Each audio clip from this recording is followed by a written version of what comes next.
Okay, so have you ever wondered what the S&P 500 is and why people talk about it so much when it gets to investment? In this video, I'm going to be reviewing all you need to know about the Standard & Poor's 500, also known as the S&P 500. The S&P 500 is a stock index that tracks the largest 500 publicly traded companies in the US. It tracks them by market capitalization, or market cap. What is market cap, you might ask? Market cap is simply the total value of a company's outstanding shares. That being said, having a really huge market cap is not all that counts towards making it into the S&P 500.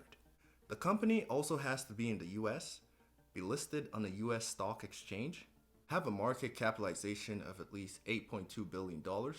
The company also has to be profitable in the previous 4 consecutive quarters, and have at least 250,000 of its shares publicly traded in the last 6 months. And right here, I want to take a quick break to tell you, don't forget to hit the like button and subscribe to the channel if you haven't to get more content like this. Now, back to the issue. So the top 500 companies that meet that criteria are being tracked by the S&P 500. This leads to a number of companies moving in and out of the index when they do or do not meet those criteria that I mentioned earlier. And just in case you were wondering, the market cap for the S&P 500 is the sum of the market cap for all those companies. Now, that being said, all the companies in the S&P 500 are not considered equal, and the market cap between each of those companies are considered or taken into account using a weighting system. And to simply put this, if the S&P 500 was a pie and there are 500 slices in that pie, each slice wouldn't be equal. The implication here is that the larger companies would have more of an influence on the price of the S&P 500 index than the smaller ones. The reason it is important to know this is because the investors usually look to the S&P 500 to figure out the performance of the stock market.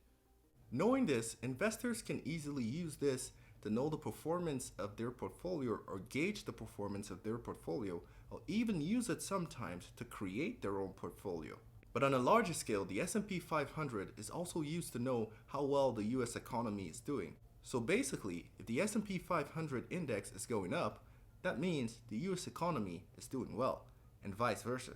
Now, going back to personal investments, while you can compare your portfolio to the S&P 500, you can't directly invest in it.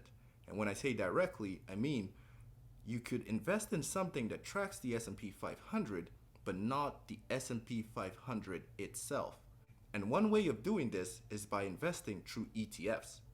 An ETF is also known as an exchange traded fund, and the idea of this is to mirror the performance of a market index, in this case for instance, the S&P 500. And how the ETF does this is that it tracks the companies in a particular index and it invests in just the right combination of those companies to mimic the performance of that index. On your part, this leads to you having a very diverse portfolio and not having to worry about which companies make it to the index or not, because once you invest in those ETFs, they automatically invest in the companies that make it into the index and take out the companies that don't. So without much stress on your part, you could have a very diverse portfolio just by investing in an ETF that tracks the market that you want to track.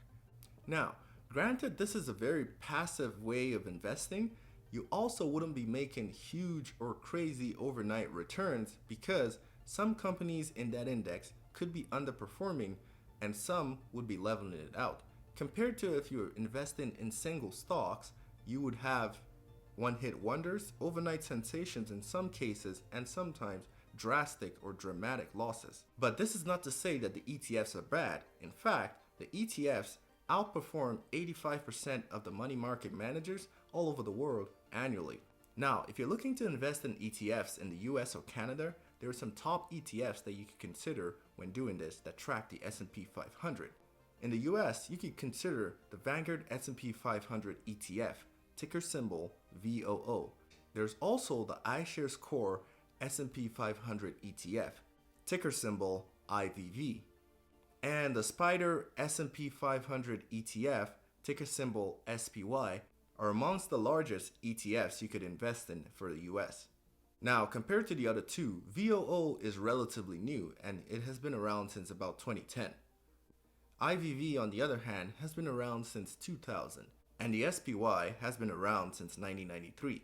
The implication here is that the SPY has been around the longest, and it has had the time to prove or earn its trust amongst investors. Add this to the fact that it has the largest assets under management, around $367 billion, as well as the highest trading volume. And you can understand why it's considered as the mother of all ETFs.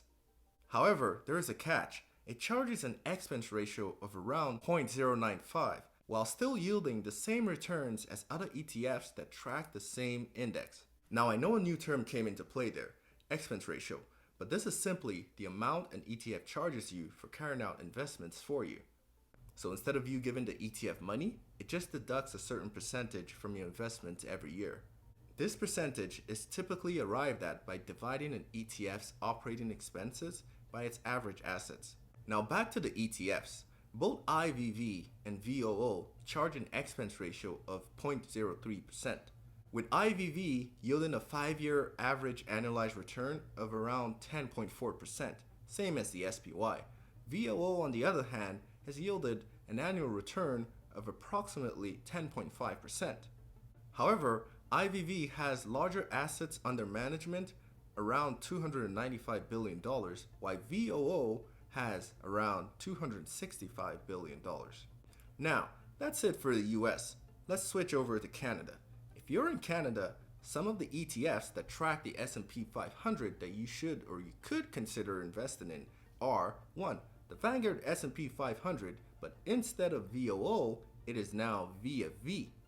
Another one is the BMO S&P 500 ETF. This is called the ZSP. And one more I could mention here is the iShares Core S&P 500 ETF, ticker symbol XUS. Now, as you would have noticed, the Vanguard and the iShares S&P 500 ETFs have something that you could call the American version and the Canadian version, but there are differences. And one difference is that the Canadian counterparts have lower assets under management. Take for instance, the VFV has just $6.49 billion under management. ZSP has $9.13 billion, while XUS has $4.9 billion. Another difference is that the Canadian counterparts also charge a higher expense ratio. VFV, for instance, charges a ratio of around 0.08%, with XUS being the highest at around 0.1%. However, for helping you invest in American companies and indexes, they actually offer the best rates. And there you have it, a quick rundown of everything you need to know about the S&P 500. Bear in mind that all the ETFs mentioned here are not financial advice, and you should do your own research before investing into anything. Also, don't forget to like this video, subscribe to the channel, and hit the notification bell if you found this video useful or you want to see more like this. Till next time, I'm Peter, and I'll see you in my next video.